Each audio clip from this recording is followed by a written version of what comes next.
केंद्र सरकारच्या महत्त्वाकांक्षी असलेल्या वाढवण बंदर प्रकल्पाला जोडणाऱ्या ग्रीनफील्ड महामार्ग भूसंपादनावरून नवीन वाद पेटलाय। भूसंपादनाच्या बदल्यामध्ये शेतकऱ्यांना जो मोबदला दिला जातो, या मोबदल्यामध्ये करोडोंचा गैरव्यवहार सुरू असल्याची तक्रार करण्यात आली।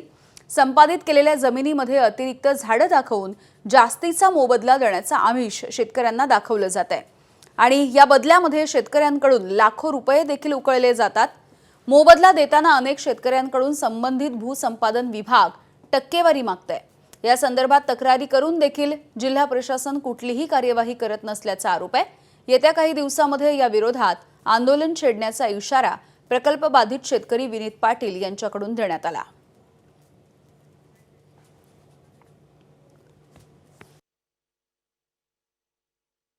ठराविक आणि मोठ्या शेतकऱ्यांच्या जागेमध्ये जास्त झाडं दाखवून किंवा लहान झाडांची मोठं झाडं दाखवून जर पैसे काढण्याचा प्रकार हे करत असेल तर माझा जो बाकीचा शेतकरी आहे की जो शेतकरी 10 गुंठे आहे 15 गुंठे आहे आणि भूमिहीन होणार आहे, मग त्याच्यावर अन्याय का?